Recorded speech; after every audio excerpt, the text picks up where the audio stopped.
My dear student and friends, मैं राकेश कुमार शर्मा आज आपको एग्रीकल्चर बायोलॉजी के लेसन नंबर 10 जिसमें केंचुआ और केंचुए की संरचना और उसके इकोनॉमिक इंपॉर्टेंस, आर्थिक महत्व के बारे में पढ़ाऊंगा। देखिए बेटा, केंचुआ हमारी एग्रीकल्चर बायोलॉजी में लेसन नंबर 10 में अंकित है। केंचुए को भारतीय किसानों का मित्र कहा जाता है।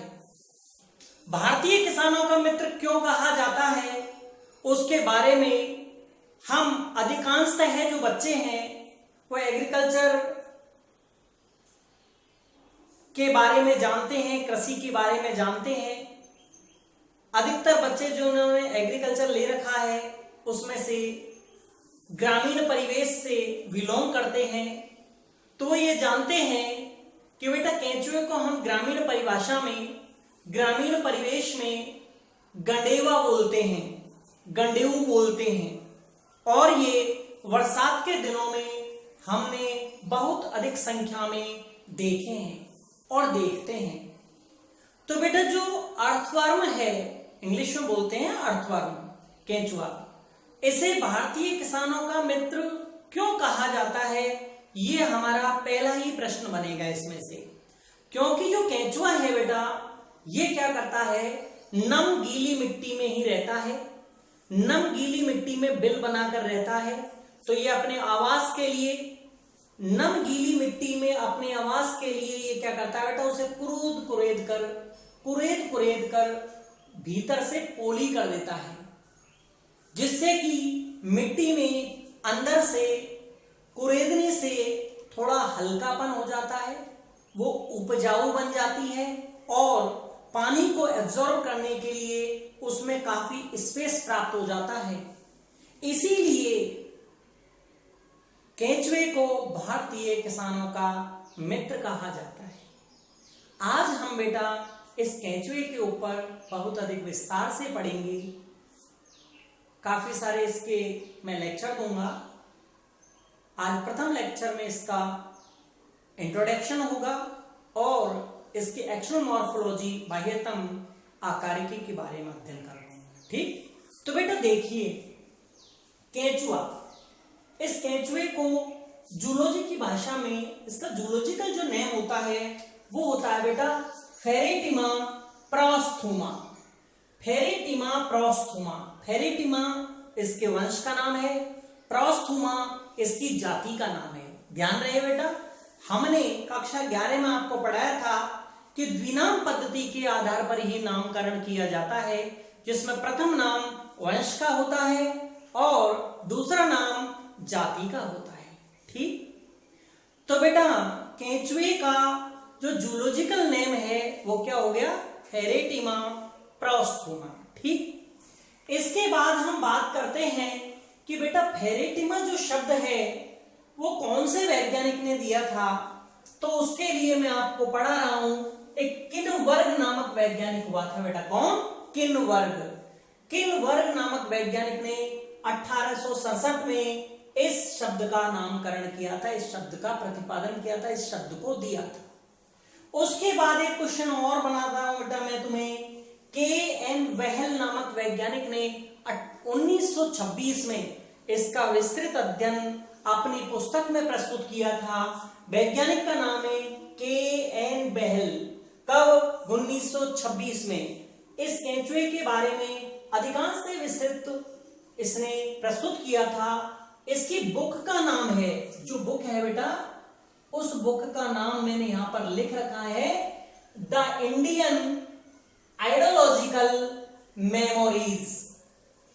तो बेटा द इंडियन आइडियोलॉजिकल मेमोरीज में इस पुस्तक का ये टाइटल है बेटा। इस पुस्तक में इसका विस्तृत अध्ययन करवाया था किसने? के.एन. वेहल नामक वैज्ञानिक ने। तो बेटा आज मैंने आपको अर्थवर्म केंचुए को शुरू करा था, जिसमें से एक प्रश्न मैंने आपको कंप्लीट करवा दिया था बेटा कि केंचुए को भारतीय किसानों का मित्र क्यों कहा जाता है। तो आप इस प्रश्न का आंसर दे सकते हो, क्योंकि जो केंचुआ है वो नम गीली मिट्टी में ही बिल बनाकर रहता है और अपने आवास स्थान में बिलों के निर्माण के लिए ये गीली मिट्टी को क्या करता है बेटा, कुरेद कुरेद कर पोला कर देता है, उपजाऊ बना देता है। इसीलिए भारतीय किसानों का मित्र अर्थवर्म को माना जाता है। एक क्वेश्चन कंप्लीट हुआ। अब बेटा हम बात करते हैं क्लासिफिकेशन। हिंदी में बोले तो बेटा नाम होता है वर्गीकरण। किसका वर्गीकरण? केंचुए का वर्गीकरण। वर्गीकरण क्या है ये भी मैंने आपको बेटा कक्षा 11 में पढ़ा दिया। वर्गीकरण, क्लासिफिकेशन, किसी भी जीव को अलग अलग स्टडी के लिए बेटा, अध्ययन की सुलभता के लिए वर्गों में डिवाइड कर दिया जाता है, जिससे कि किसी जीव का बहुत अच्छे ढंग से क्या हो सकता है बेटा, अध्ययन हो सकता है। तो बेटा आज हम आपको सबसे पहले टॉपिक के रूप में मैं इसका क्लासिफिकेशन वर्गीकरण पढ़ा रहा हूं। तो हम बात करते हैं बेटा सबसे पहले किंगडम, जगत की। मुझे आप बता सकते हो, कक्षा 11 के आधार पर भी बता सकते हो कि दुनिया में मैंने दो ही जगत पढ़ाए थे आपको, एक तो होता है पादप जगत और एक होता है जंतु जगत। तो नेचुरल बात है बेटा, अर्थवर्म को मैं पादप में तो रख नहीं सकता, अर्थवर्म केंचुए को किस में रखूंगा, जंतुओं में। तो इसका मतलब इसका जगत कौन हो गया बेटा, जंतु जगत। इसका किंगडम क्लियर है, किंगडम कौन है, जंतु, एनिमल। अब आता है बेटा फाइलम।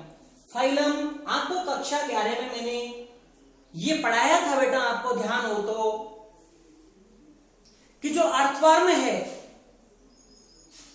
केंचुआ, ये केंचुआ है जो बेटा, इसका जो संघ है वो एनिलिडा पढ़ाया था मैंने आपको।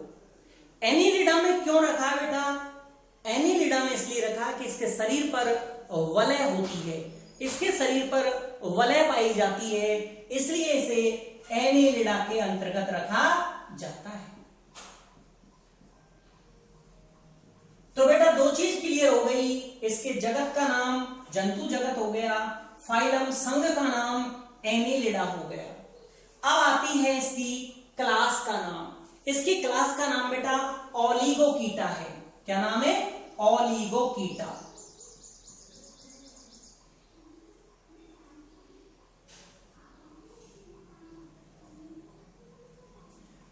इसके गण का नाम है बेटा ओपिस्थोफोरा।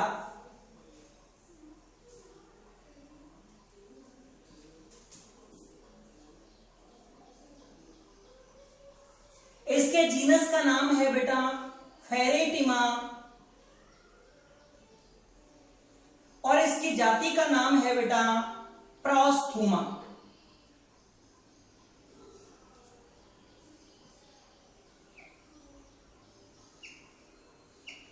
जूलॉजी की नामकरण पद्धति के अनुसार बेटा दो ही शब्दों को जब जूलॉजिकल नेम बनाते हैं तो आपको पता है उन्हें अलग अलग अंडरलाइन कर दिया जाता है।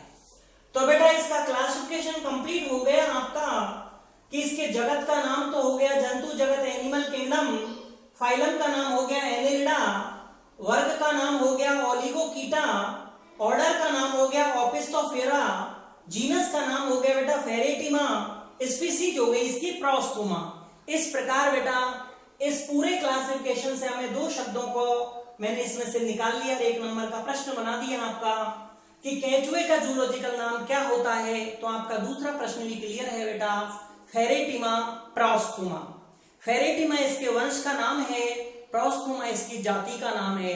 फेरेटिमा शब्द का प्रतिपादन किनबर्ग नामक वैज्ञानिक ने 1867 में किया था, ये भी क्लियर हो गया। ठीक, अब मैं बेटा और आगे पढ़ाता हूं आपको इसके स्वभाव एवं आवास के बारे में, हैबिट एंड हैबिटेट। इसका स्वभाव कैसा है, इसका आवास कहाँ है। तो बेटा ये रात्रिचर प्राणी है। कैसा प्राणी है, ये एक रात्रिचर प्राणी है जो कि रात्रि में अपने दिल से बाहर निकल करके विचरण करने का कार्य करता है। बिलों में रहता है, नम मिट्टी में बिल बनाकर इसका निवास करता है। तो बेटा बात दोनों क्लियर हो गई कि स्वभाव और आवास। तो स्वभाव कैसा है कि रात्रिचर है और आवास कहाँ है, तो गीली मिट्टी में बिल बना करके ये रहता है। अब बात आती है कि सर इसकी बाह्यतम संरचना कैसी होती है। तो बाह्यतम संरचना के लिए मैं आपको चित्र भी भेज दूंगा। और बेटा गंडेवय को हमने नॉर्मली देखा है, इसकी बाह्यतम संरचना को मैं भी अंकित करूंगा बाद में। तो बेटा बाह्यतम संरचना के आधार पर हम सबसे पहले बेटा इसके आकार और आकृति का अध्ययन करेंगे। बेटा हम बात करते हैं केंचुआ कैसे आकार का होता है, तो हमने सबने देख रखा है केंचुआ एक लंबा होता है, पतला होता है, नली के आकार का रूप लिए हुए होता है। ठीक, फिर रंग की बात करते हैं तो रंग कैसा होता है सर इसका, तो बेटा केंचुए का रंग भूरा रंग होता है। इसका कौन सा? भूरा रंग। इसकी जो पृष्ठ सतह है, डोर्सल जो बेटा सरफेस है, वो थोड़ी ज्यादा भूरी होती है, तथा इसका जो बेटा नीचे का पोर्शन है वेंट्रल साइड का, वो थोड़ा हल्का भूरा होता है। अब बात आती है कि ये भूरा रंग किस वर्णक के कारण होता है, तो बेटा मैं आपको बता देता हूं, केंचुए का जो भूरा रंग है वो पोरफायरीन वर्णक के कारण होता है। कौन से वर्णक के कारण?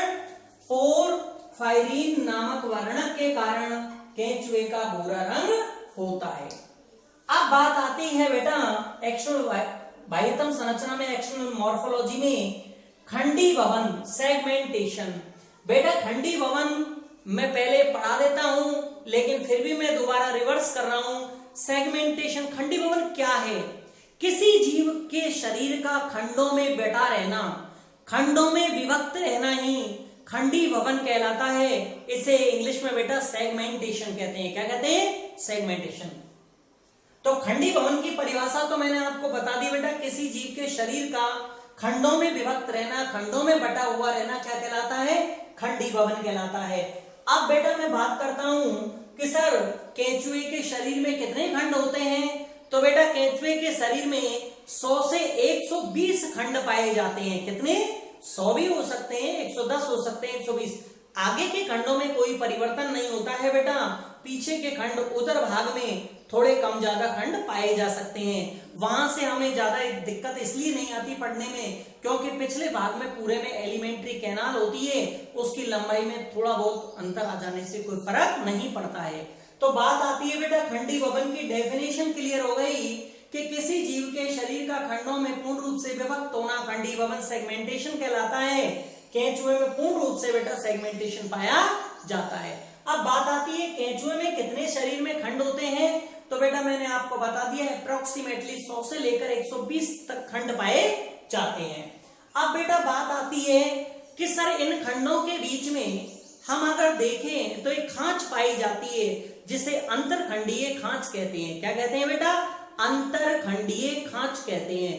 तथा दो खंडों के मध्य में एक पट, एक सेप्टा पाया जाता है, जिसे अंतरखंडीय पट कहा जाता है। क्या कहते हैं बेटा? अंतरखंडीय पट कहा जाता है। तो बेटा तुम्हारी दोनों तीनों डेफिनेशन खंडी भवन से तुम्हें याद हो गई है। उसके बाद में अब मैंने अभी आपको बता दिया कि बेटा केंचुए में कितने खंड है पूरे, कि सर 100 से लेके 120 खंड तक केंचुए में पाए जाते हैं। तो फिर हम बात करते हैं प्रथम खंड की। तो केंचुए में बेटा हम अगर प्रथम खंड की बात करें तो देखिए बेटा, ये केंचुए के बेटा खंड चालू कर दिए मैंने। और अगर प्रथम खंडों की बात करें तो ये बेटा आपको मैंने शुरुआत में नुकीले भाग के रूप में प्रथम खंड शो कर दिया। 1 2 3 4 5 6। तो इस प्रकार से बेटा ये खंड लगभग मैंने बता दिए तुम्हें 100 से लेके और कहां तक होते हैं, तो भी मैंने बता दिए बेटा कि ये लगभग 120 तक खंड पाए जाते हैं। अब हम बात करेंगे बेटा प्रथम खंड की। प्रथम खंड की अगर बात करते हैं तो प्रथम खंड बेटा इसका प्रीस्टोमियम परिमुख के नाम से जाना जाता है। किस नाम से जाना जाता है? बहुत अच्छा समझाऊंगा बेटा, बहुत अच्छा तरीके से समझ में आएगा आपके कि केंचुए का जो पहला खंड है सर वो किस नाम से? परिमुख नाम से जाना जाता है। किस नाम से जाना जाता है बेटा? परिमुख, जिसे इंग्लिश में प्रीस्टोमियम कहा जाता है। क्या कहते हैं? प्रीस्टोमियम कहते हैं।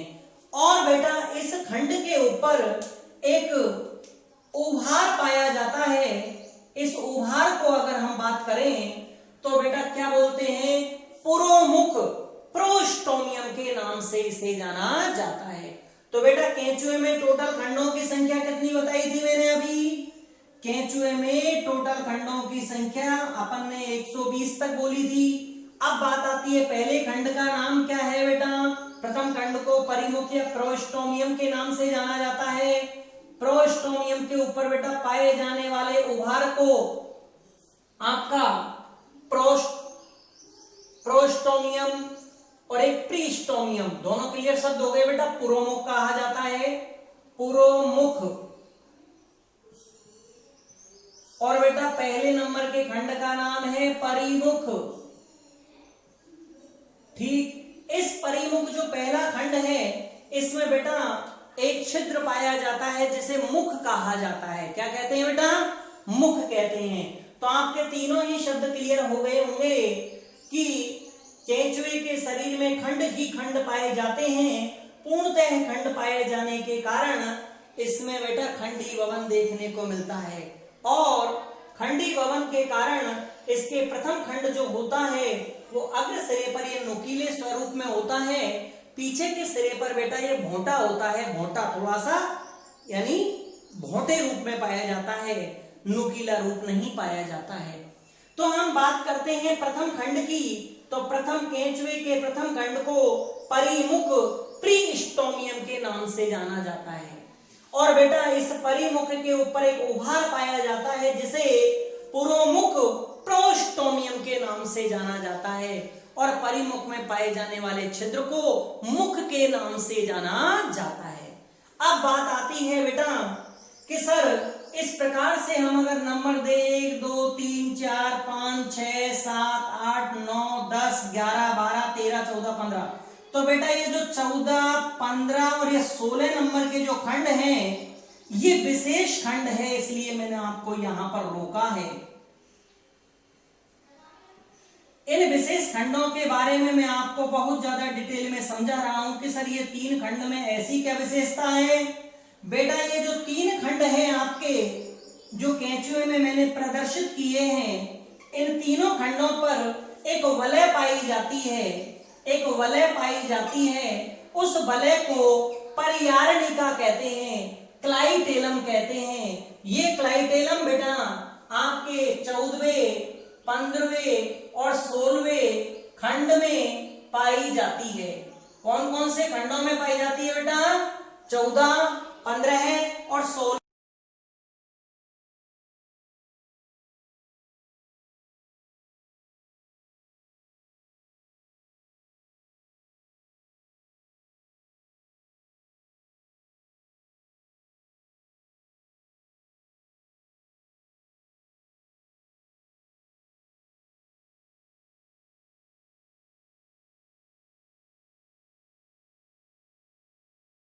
जो परियारणिका से पहले ही पड़ जाता है, और वहां पर मैं बात करूं तो कितने बेटा देखिए कितने खंड आए, 13। तो 1 से और 13 खंड तक जो खंड पाए जाते हैं वो परियारणिका से पहले होते हैं, इसलिए उन्हें पूर्व परियारणिका क्षेत्र के नाम से, पूर्व परियारणिका क्षेत्र रीजन के नाम से जाना जाता है। और बेटा 14 है 15 है 16, 14 15 और 16 ये तीनों में आपको पता है कि वलय पाई जाती है, एक अंगूठी के आकार का एक छल्ला पाया जाता है। इसमें से बेटा पूर्व शब्द को हटा देना, ये हो जाएगा आपका परियारणिका क्षेत्र, परियारणिका क्षेत्र, क्लाइटेलम रीजन। ठीक, अब बात आती है बेटा 16 से बाद में 17 से लगाकर 120, इट मीन्स मैं बोल सकता हूं कि 17 से जो अंतिम तक खंड जो पाए जाएंगे वो, अब परियारणिका में एक शब्द जोड़ दो बेटा, इसका नाम हो जाएगा पश्च परियारणिका क्षेत्र के नाम से हो जाएगा। तो बेटा 14 15 और 16 नंबर पर पाए जाने वाले इस वलय को, इस पट्टी को हमने क्या नाम दिया था, परियारणिका। इस पट्टी में विभिन्न प्रकार की ग्रंथियां पाई जाती है। इन ग्रंथियों के द्वारा बेटा एक लिक्विड छोड़ा जाता है, वो रस छोड़ा जाता है। वही लिक्विड बेटा एक संरचना निर्मित करता है जिसे कोकून कहते हैं। क्या कहते हैं बेटा? कोकून। जनन की क्रिया के समय, जनन की क्रिया में बेटा इसका जो डेवलपमेंट होगा, एक नए केंचुए का जो डेवलपमेंट होगा, इसका निषेचन से लेके परिवर्धन तक का पूर्ण जो समय निकलेगा वो कोकून के अंदर ही निकलता है। तो कहने का अर्थ है जनन की क्रिया में काम आने वाली संरचना कोकून का निर्माण बेटा कौन से क्षेत्र में होता है? इस वलय रूपी परियारणिका क्षेत्र में होता है। परियारणिका वाला क्षेत्र कौन सा है? 14 है, 15 है और 16वें नंबर का खंड परियारणिका वाला क्षेत्र है। इस बेटा क्षेत्र के कारण बेटा आप संपूर्ण केंचुए को 3 भागों में बांट सकते हो। 14 से पहले जो 13 खंड है उन्हें पूर्व परियारणिका क्षेत्र कह सकते हैं। 3 खंड बेटा 14, 15, 16 को मिलाकर एक वलय रूपी संरचना को मिलाकर आप परियारणिका क्षेत्र बोल सकते हो। और लास्ट के जो अंतिम खंड है बेटा, जो 17 से लेके अंतिम खंड, चाहे वो 120 हो चाहे वो 110 हो, अंतिम खंड तक जब आपका, तो मैंने बताया बेटा उसका नाम पश्च परियारणिका क्षेत्र रखा जाएगा। तो बताइए बेटा आपके ये चीज समझ में आ रही है या नहीं आ रही है?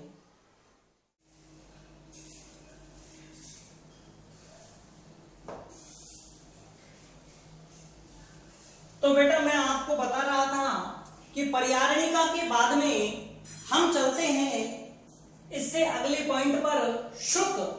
शुक जिन्हें सीटा कहा जाता है, सीटी कहा जाता है। केंचुए में जो सीटा होते हैं, जो शुक होते हैं बेटा, इनका महत्वपूर्ण कार्य होता है गमन कार्य। गमन में, मूवमेंट में, मोशन में बेटा इनको महत्वता प्रदान करते हैं। गति प्रदान करने के लिए इसके पूर्ण शरीर पर बेटा शुक पाए जाते हैं। कैसा, कहां कहां, कौन कौन से खंडों में नहीं होते? एक तो बेटा प्रथम खंड यानी पहला खंड को छोड़ देना है, एक अंतिम खंड बेटा 120 को छोड़ना है, और एक बेटा आपका परियारणिका वाला खंड। परियारणिका खंड का नाम आप जानते हो बेटा। परियारणिका खंड का अर्थ है बेटा आपका 14, 15 और 16, इन खंडों को छोड़ना है। तो बात आती है बेटा परियारणिका के जस्ट अगला टॉपिक, वो पॉइंट है, वो है मेरा शुक। कि सर सीटा शरीर पर पाए जाते हैं, इसके पर क्या कार्य करते हैं? गमन की क्रिया में कार्य करते हैं। कौन कौन से खंडों पर नहीं होते? तो बेटा हम बात करते हैं केंचुए में प्रथम, अंतिम और परियारणिका वाले खंडों को छोड़कर संपूर्ण शरीर पर बेटा इसमें शुक पाए जाते हैं। संपूर्ण शरीर पर शुक पाए जाते हैं और इनके द्वारा गमन का कार्य पूर्ण होता है। अब बात आती है बेटा कि जो गमन के कार्य में शुक महत्वता देते हैं, अपना भूमिका अदा करते हैं, वो किस आकार के होते हैं? तो बेटा जो शुक होते हैं वो एस आकार के होते हैं। कौन से सिंबल में? एस आकार के होते हैं। तथा ये किसके बने होते हैं? तो आपको मैं बता देता हूं बेटा, ये काइटिन के बने होते हैं। किसके बने होते हैं? काइटिन के बने होते हैं। तो मैंने आपको अभी तक बेटा बाह्यतम संरचना में आकार और आकृति इसकी पढ़ा दी, रंग पढ़ा दिया, खंडी भवन पढ़ा दिया, परिमुख और पुरोमुख पहला और जो बेटा पहले खंड पर उभार था वो भी पढ़ा दिया। फिर परियारणिका पढ़ा दी। परियारणिका के आधार पर तीनों क्षेत्र पढ़ा दिए बेटा, पूर्व परियारणिका क्षेत्र, परियारणिका क्षेत्र और पश्च परियारणिका क्षेत्र। अब मैं बात करता हूं बेटा इसकी बाह्यतम संरचना के अंतिम पॉइंट की। अंतिम पॉइंट पढ़ा रहा हूं बेटा मैं, बाह्यतम छिद्र, अर्थात इसके शरीर पर कौन कौन से छिद्र उपस्थित होते हैं।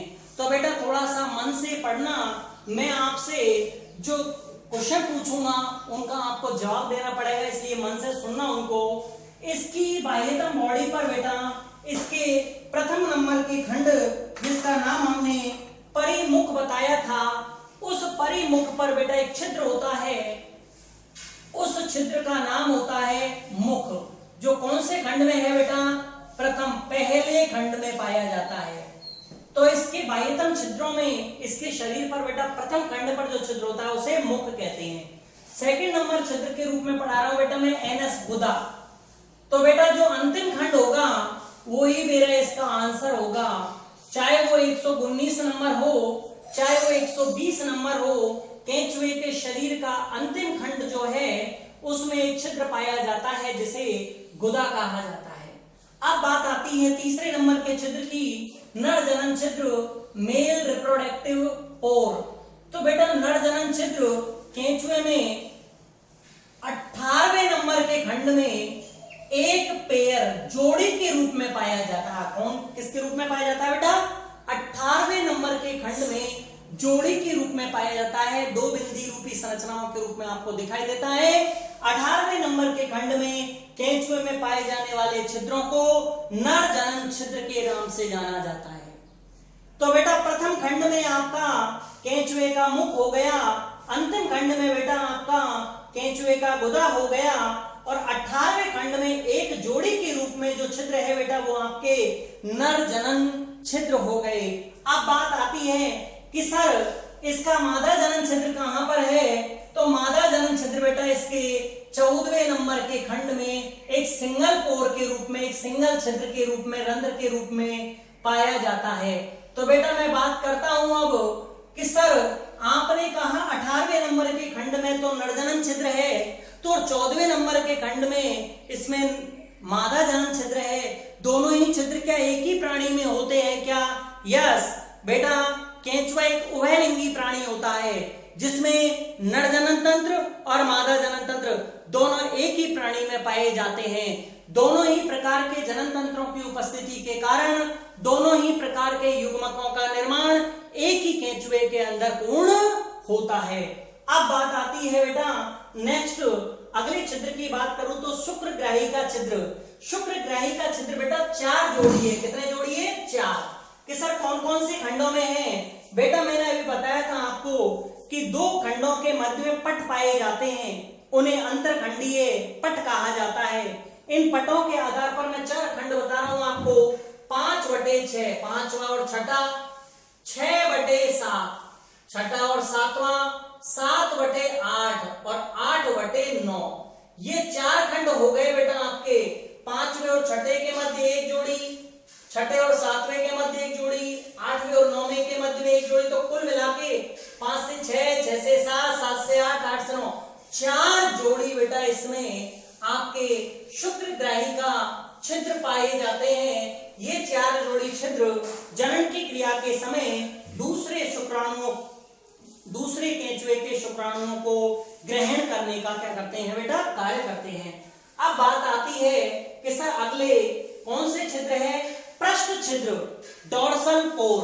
पृष्ठ छिद्र पहले से लगाकर 12वें और अंतिम खंड यानी 120वें नंबर के अगर खंड को छोड़ दिया जाए तो इसकी पृष्ठ सतह पर बेटा छिद्र पाए जाते हैं।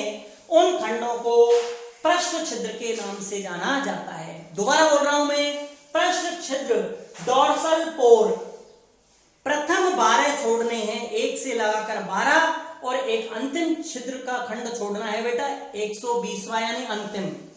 1 से 12 यानी प्रथम छोड़कर एक अंतिम को छोड़कर सभी खंडों पर पृष्ठ सतह पर जो छिद्र पाए जाते हैं उन्हें पृष्ठ छिद्र के नाम से जाना जाता है। अब बात आती है बेटा अगले हैं वृक्कक छिद्र, नेफ्रोडियल पोर। प्रथम 2 खंडों को छोड़ने बेटा, पहला और दूसरा। प्रथम 2 खंडों को छोड़ने के पश्चात अधर सतह पर पाए जाने वाले छिद्र जिनसे उत्सर्जी पदार्थों को शरीर से बाहर त्यागा जाता है उन छिद्रों को वृक्कक छिद्र के नाम से जाना जाता है। अब बेटा बाह्यतम संरचना का अंतिम टॉपिक कौन सा छिद्र और है? जनन पेपिला। जनन पेपिला 18वें नंबर के खंड में आपको नरजनन छिद्र पढ़ाया था मैंने, जिससे पहले वाला 17वां और जिससे अगले वाला 19वां। इन दोनों खंडों में एक एक पेयर के रूप में जनन पेपिला पाई जाती है। प्याले रूमी आकृति में छोटे छोटे अंकुर रूपी संरचना पाई जाती है जो जनन की क्रिया में महत्वपूर्ण भूमिका अदा करने का कार्य करती है। तो बेटा जनन पेपिली आपको कहां पर मिलेगी?